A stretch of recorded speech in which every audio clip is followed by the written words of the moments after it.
I watched in horror as Sheriff Karen stood there smirking, while the demolition crew tore my historic bridge apart with sledgehammers and crowbars. 120 years of history reduced to splinters and debris floating down my creek.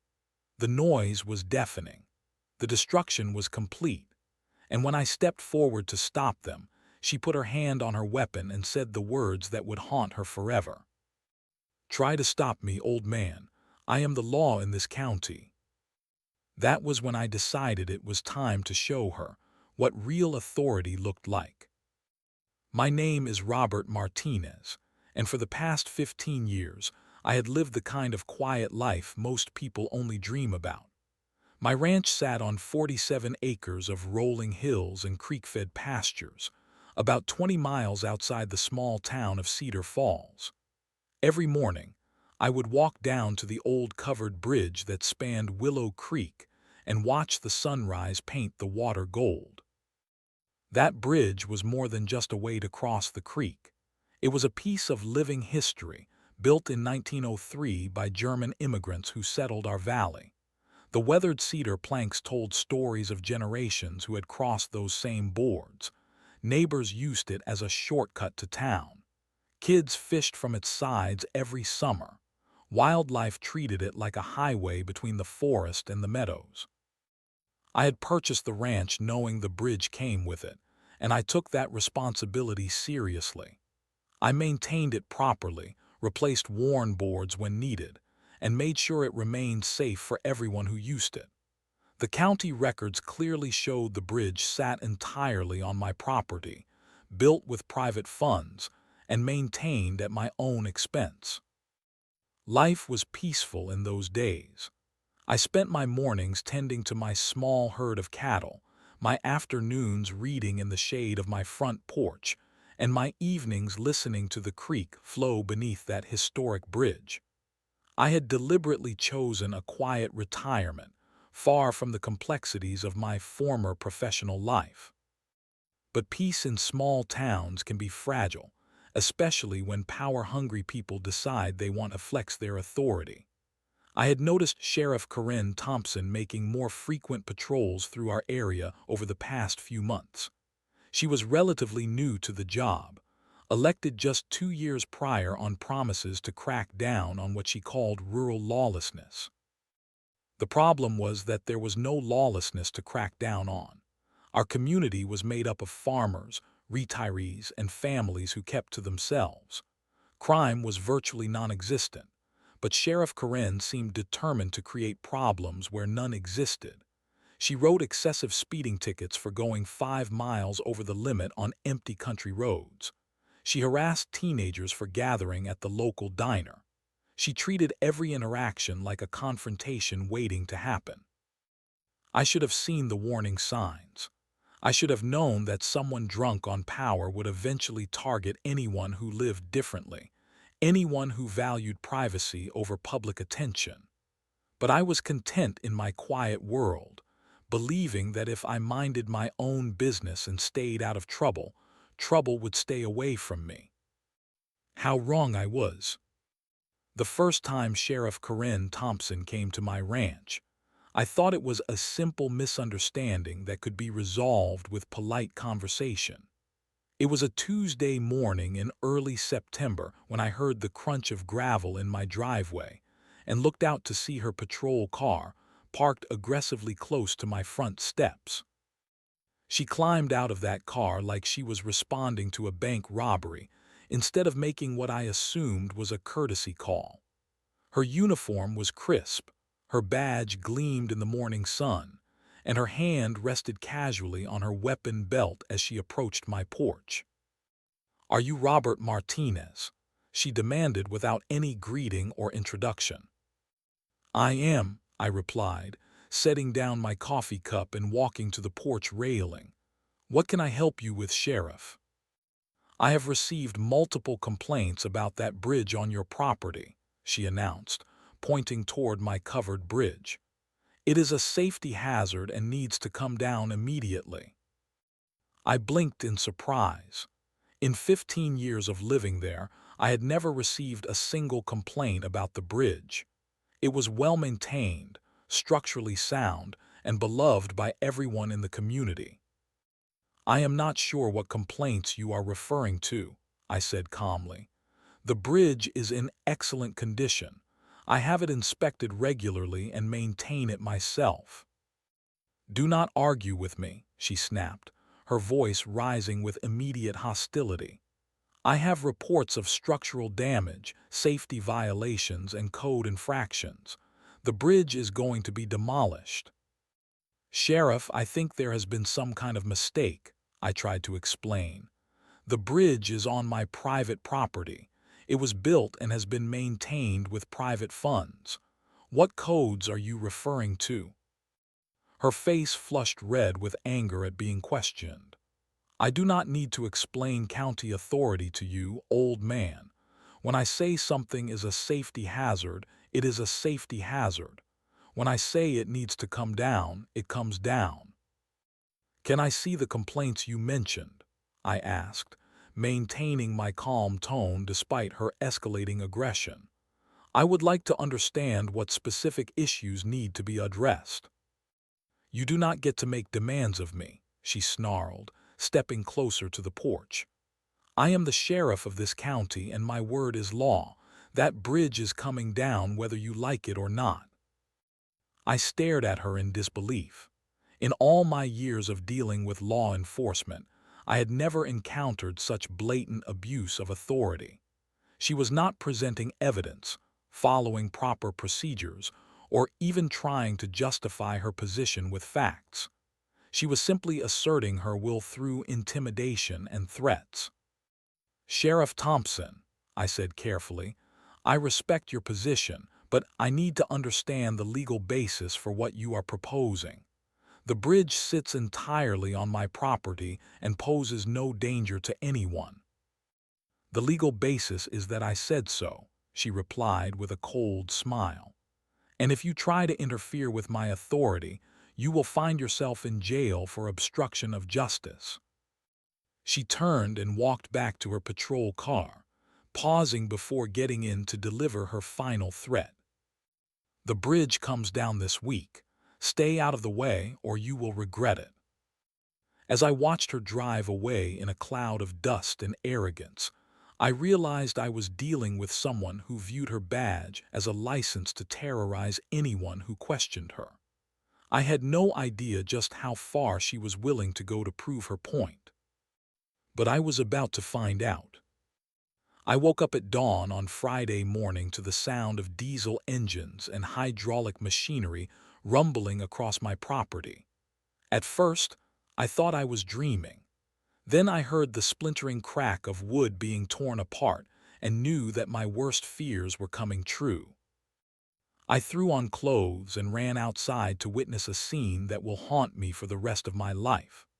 Sheriff Karen Thompson stood beside my historic covered bridge, directing a crew of men with sledgehammers, crowbars, and a small excavator as they systematically destroyed 120 years of craftsmanship and history. "Stop," I shouted, running toward the bridge. "You cannot do this." Sheriff Karen turned toward me with the most satisfied smile I had ever seen on another human being. She was enjoying this moment of absolute power, this demonstration that she could destroy whatever she wanted without consequence. "I told you the bridge was coming down," she called out over the noise of the machinery. "You should have listened." I watched in horror as the crew tore apart hand-hewn cedar beams that had been shaped by immigrant craftsmen over a century ago. The covered roof, which had sheltered countless travelers from rain and snow, collapsed into the creek with a thunderous crash. Support posts that had stood firm through decades of floods and storms were snapped like matchsticks. "This is my private property," I protested, moving closer to document the destruction with my phone. "You have no authority to do this." "I have all the authority I need," she replied, stepping into my path. "And if you take one more step, I will arrest you for interfering with official business." The environmental damage was immediate and catastrophic.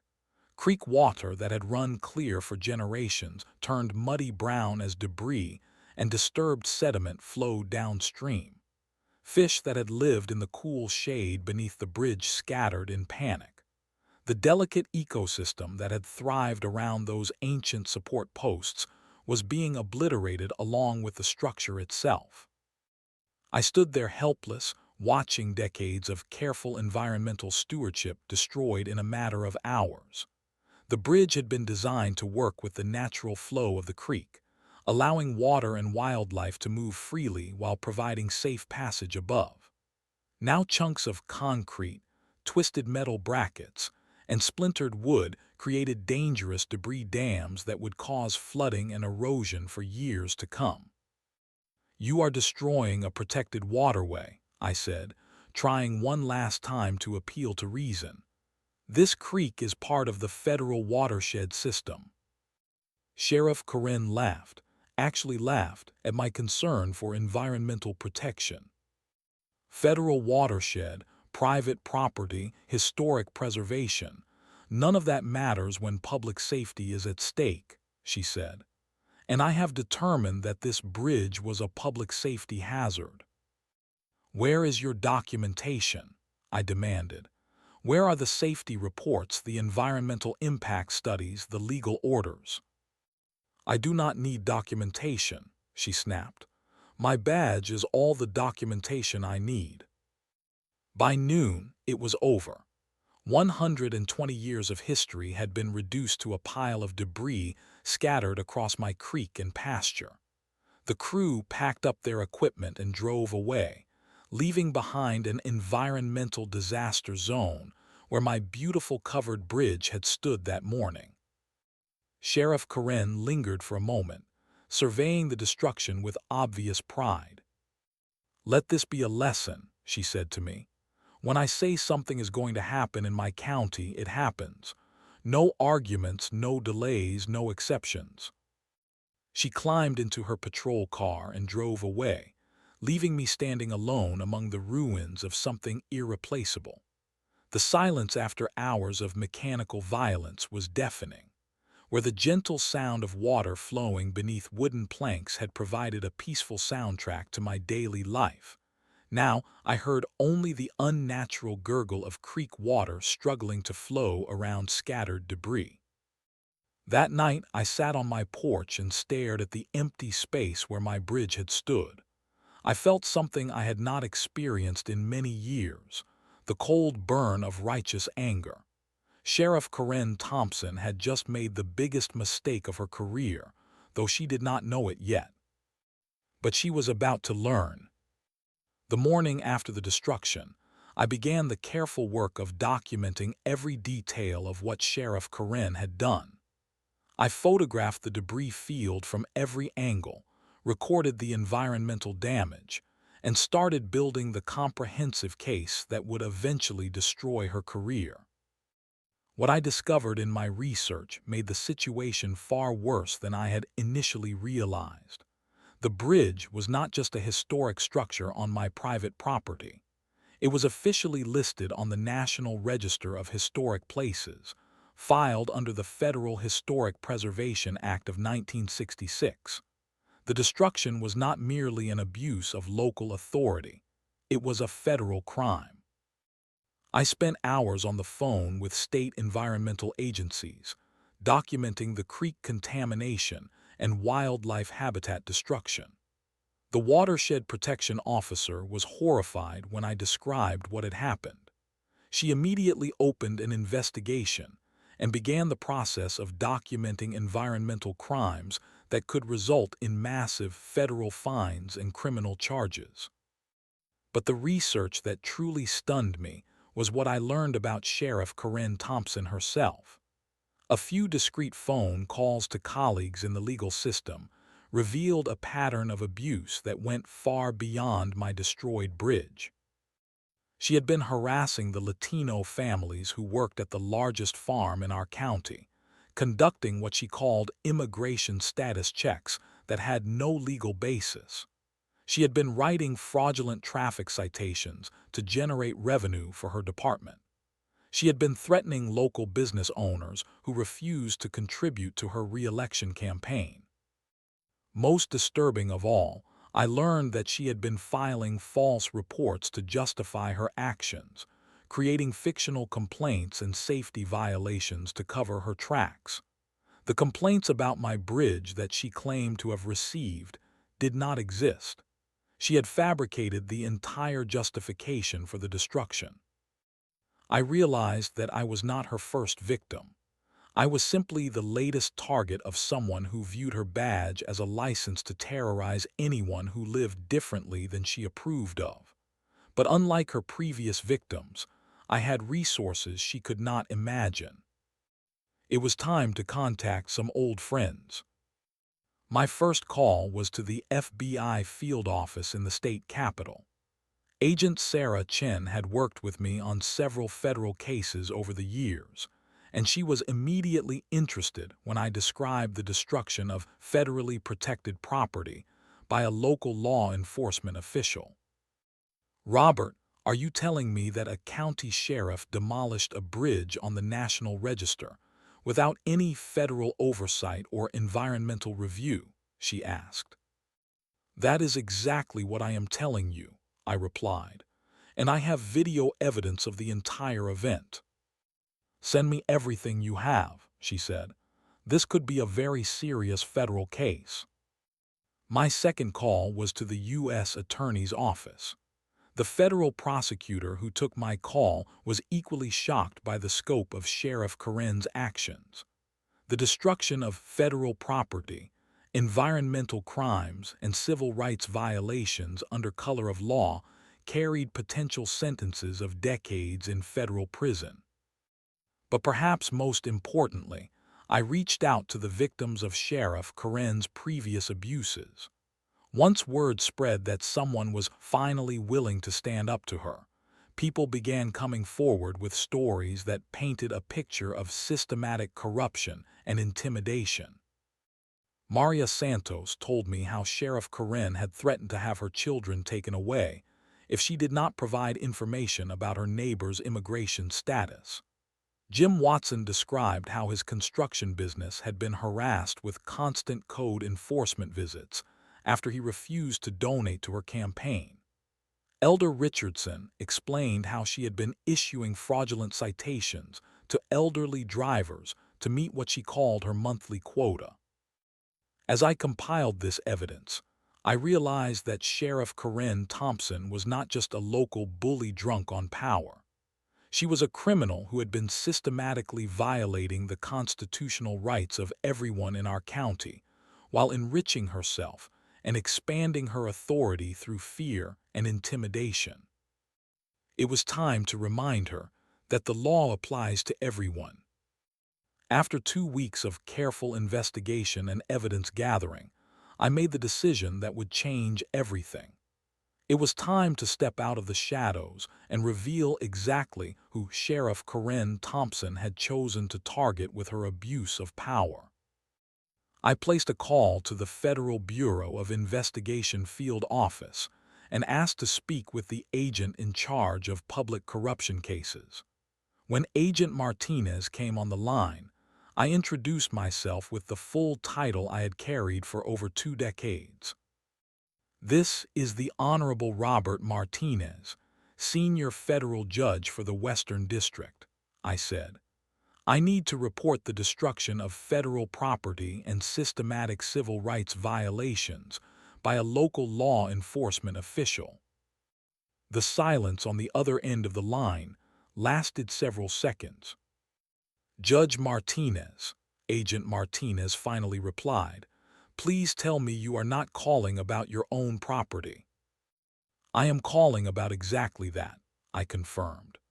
"Sheriff Karen Thompson of Cedar County demolished a federally protected historic bridge on my private property without any legal authority, environmental review, or due process. And based on my investigation, this is part of a pattern of systematic civil rights violations that demands federal intervention." Within hours, my ranch became the center of a federal investigation that would eventually reach the highest levels of the Department of Justice. FBI agents arrived to document the crime scene. Environmental specialists began assessing the ecological damage, and federal prosecutors started building what would become one of the most comprehensive public corruption cases in our state's history. But Sheriff Karen remained completely oblivious to the storm that was building around her. She continued her reign of terror, apparently believing that her destruction of my bridge had demonstrated her absolute power and discouraged any further challenges to her authority. She could not have been more wrong. I spent the next week working closely with federal investigators, providing them with the detailed evidence I had compiled and connecting them with the victims of her other abuses. The scope of the investigation expanded rapidly as more people found the courage to come forward with their stories. The federal charges that were being prepared were staggering in their scope and severity. Destruction of federal property carried a potential sentence of up to 10 years in federal prison. The civil rights violations under color of law could add another 20 years. The environmental crimes brought additional federal penalties that could reach into the millions of dollars. But perhaps most damaging were the racketeering charges that federal prosecutors were considering. Her systematic pattern of corruption, fraud, and intimidation could be prosecuted under the Racketeer Influenced and Corrupt Organizations Act, turning her small-town abuse of power into a federal organized crime case. I also began working with environmental restoration specialists to develop a plan for repairing the damage she had caused to Willow Creek. The historic bridge would need to be completely reconstructed using period-appropriate materials and techniques, a process that would cost hundreds of thousands of dollars. The environmental remediation would require years of careful work to restore the damaged ecosystem. All of these costs would be Sheriff Karen's responsibility, assuming she lived long enough after her federal prison sentence to pay them. As I worked with the federal team building the case against her, I reflected on the bitter irony of the situation. Sheriff Karen had targeted me because she viewed me as a harmless old man living quietly on a rural ranch. She had no idea that she was destroying the property of someone who had spent his entire career prosecuting exactly the kind of crimes she was committing. Her ignorance was about to become very expensive. The time had come to arrange a meeting that she would never forget. I chose the steps of the Cedar County Courthouse for our confrontation, knowing that the symbolism would not be lost on anyone who witnessed what was about to unfold. It was a Thursday morning in early October, and I had arranged for several federal agents to be present, though they remained out of sight until the appropriate moment. Sheriff Karen arrived at her usual time, swaggering up the courthouse steps with the arrogant confidence of someone who believed herself untouchable. She was halfway to the entrance when I stepped out of the shadows and called her name. "Sheriff Thompson," I said calmly, "I believe we need to finish our conversation." She turned toward me with that familiar sneer of contempt, clearly annoyed that the old man whose bridge she had destroyed was still bothering her with his complaints. "I thought I made myself clear," she said loudly, wanting everyone in the area to hear her display of authority. "The bridge is gone, and if you keep harassing me about it, you will find yourself in jail." "I see," I replied, maintaining my calm tone. "And on what legal authority do you base that threat?" "On the authority of this badge," she snapped, tapping her uniform shirt. "I am the sheriff of this county and my word is law." A small crowd was beginning to gather as her voice rose, including several county employees who worked in the courthouse and local residents who had come for various business. They were about to witness something that would be talked about in Cedar County for decades to come.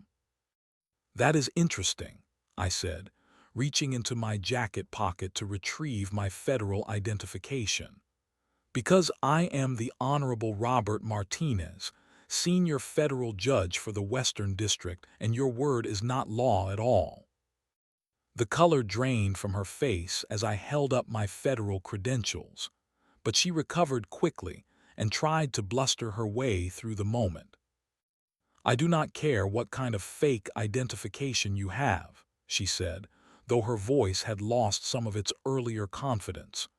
You cannot intimidate me with your lies. Federal Bureau of Investigation, announced Agent Chen as she approached from the courthouse entrance, displaying her badge for everyone to see. Sheriff Thompson, you are under federal investigation for the destruction of federal property, civil rights violations, and conspiracy under color of law. Sheriff Karen looked around desperately as more federal agents appeared, surrounding her position on the courthouse steps. The crowd of onlookers had grown larger, with people pulling out phones to record what was clearly going to be a historic moment in our small town. This is harassment, she protested, her voice rising toward panic. I was performing my duties as an elected law enforcement official. Your duties do not include destroying federally protected historic structures without legal authority, Agent Chen replied. Your duties do not include filing false reports to justify illegal actions.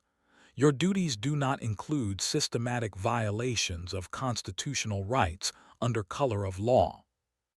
I stepped forward, and when I spoke, my voice carried the authority of someone who had spent decades delivering justice from the federal bench.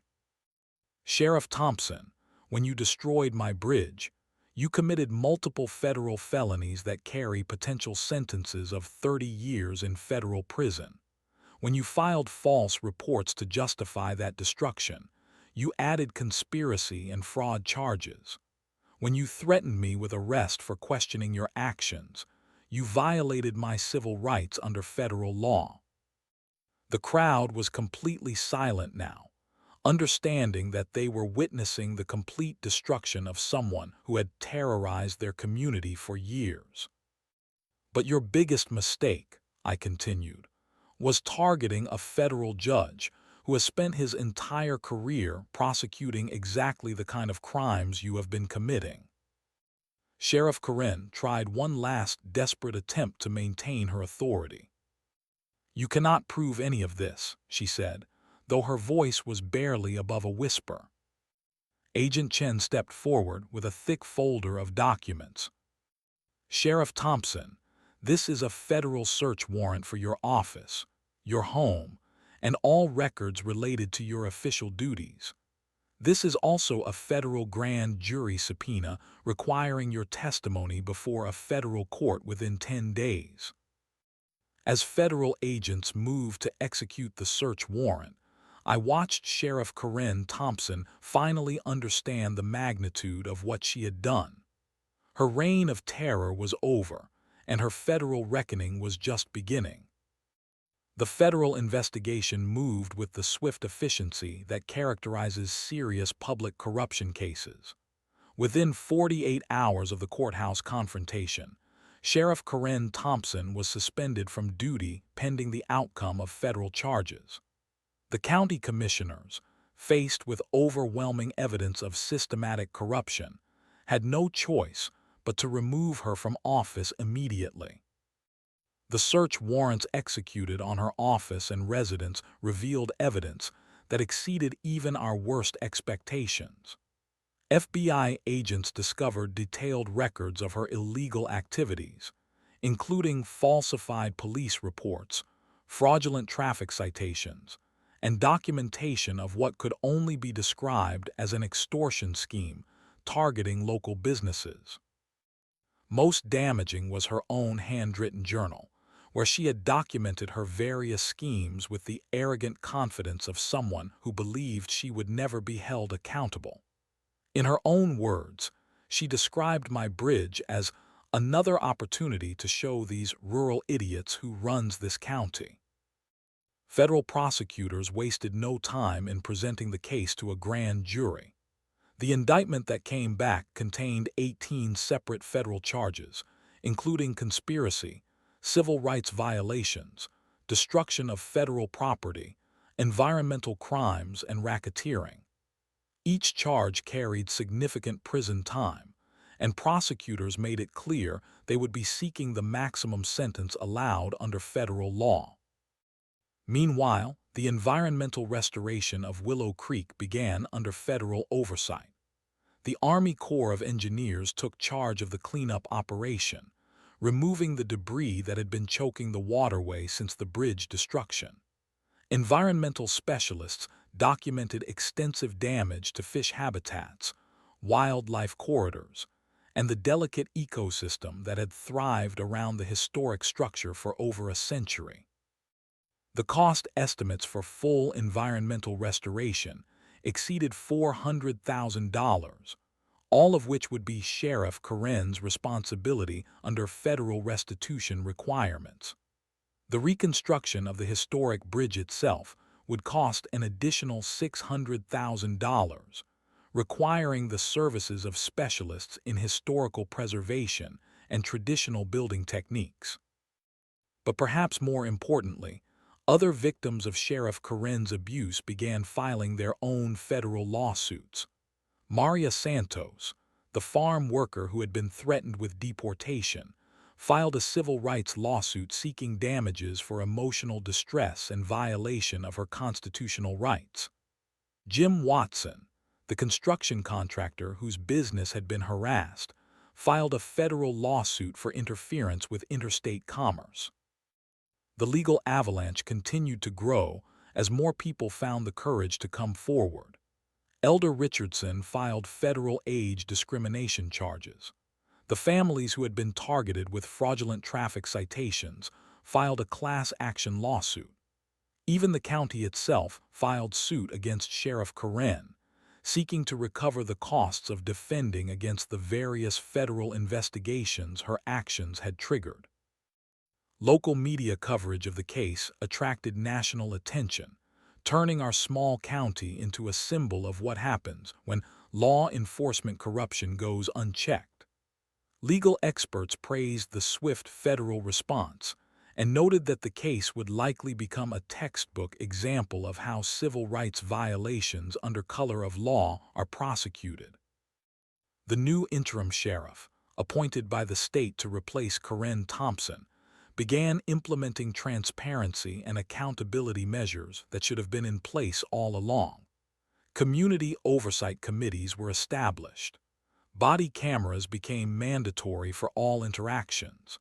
A federal monitor was appointed to ensure that constitutional rights were respected in all law enforcement activities.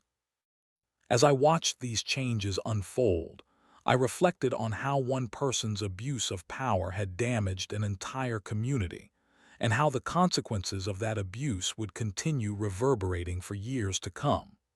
Sheriff Karen Thompson had spent 2 years terrorizing people who simply wanted to live their lives in peace. Now she would spend decades paying the price for those choices. But the legal process was far from over. Her federal trial was scheduled to begin in 3 months, and prosecutors were confident that the evidence would result in a conviction on all charges. Given the severity of the crimes and her complete lack of remorse, she was looking at spending the rest of her productive life in federal prison. Justice, I had learned long ago, is not always swift, but when it finally arrives, it tends to be comprehensive. The federal trial of Karen Thompson began on a cold Monday morning in February, 6 months after she had destroyed my bridge in a fit of arrogant power.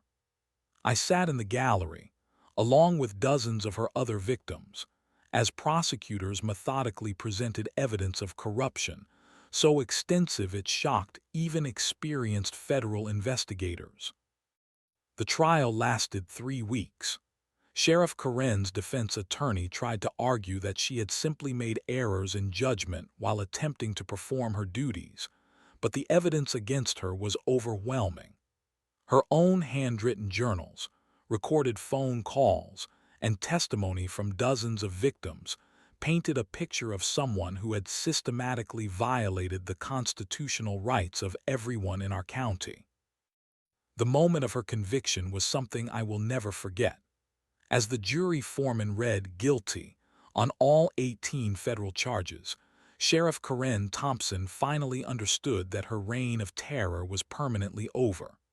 She showed no remorse, no acknowledgement of the damage she had caused, only anger that her victims had finally found the courage to hold her accountable. Federal Judge Patricia Williams, who presided over the case, delivered a sentence that reflected the seriousness of Sheriff Karen's crimes. 28 years in federal prison, with no possibility of parole. Full restitution for all environmental damage and property destruction. A lifetime ban on holding any law enforcement position. Forfeiture of all assets to pay for the damages she had caused. Sheriff Thompson, Judge Williams said during sentencing, you were entrusted with the sacred responsibility of protecting the constitutional rights of every person in your jurisdiction. Instead, you systematically violated those rights for your own gain and gratification. Your actions were not errors in judgment. They were deliberate crimes against the very people you swore to serve. The environmental restoration of Willow Creek took 18 months to complete. Federal environmental specialists worked carefully to repair the ecosystem damage, replant native vegetation, and restore the wildlife habitats that had been destroyed. The creek runs clear again now, and fish have returned to spawn in the restored gravel beds. The reconstruction of my historic covered bridge was completed last month. Working with preservation specialists and using traditional building techniques, the new bridge is identical to the original in every detail. The aged cedar planks and hand-forged hardware create a structure that honors the craftsmanship of the German immigrants who built the first bridge in 1903. But more than the physical restoration, our community has undergone a healing process that continues today. The new sheriff, elected in a special election, ran on a platform of transparency and accountability. Body cameras are now mandatory. Community oversight committees review all significant law enforcement actions. A federal monitor continues to ensure that constitutional rights are respected. Most importantly, people are no longer afraid to question authority when it overreaches. The victims who came forward during Sheriff Karen's prosecution have remained active in community affairs, ensuring that the abuses of the past are never repeated. As I sit on my porch in the evenings now, listening to the gentle sound of water flowing beneath my rebuilt bridge, I think about the lessons this experience has taught our entire community. Power without accountability inevitably leads to corruption. Authority without oversight inevitably leads to abuse. And silence in the face of injustice inevitably leads to more injustice. Sheriff Karen Thompson believed that her badge made her untouchable, that her position gave her unlimited power over the lives of ordinary citizens. She learned, at great cost, that in our system of government, no one is above the law. Not sheriffs, not politicians, not anyone who believes their position exempts them from the constitutional principles that govern us all. The federal conviction sent a message that resonated far beyond our small county. Law enforcement officials across the state took note that civil rights violations under color of law would be prosecuted to the full extent of federal law. Community leaders understood that citizen oversight of public officials is not just a right but a responsibility. Today, as I cross my rebuilt bridge on my morning walks, I am reminded that justice delayed is not always justice denied. Sometimes it takes time for the truth to emerge, for victims to find their voice, for the system to respond appropriately to abuse of power. But when justice finally comes, it comes with the full weight of federal law behind it. And that is a lesson Sheriff Karen Thompson will have 28 years in federal prison to contemplate.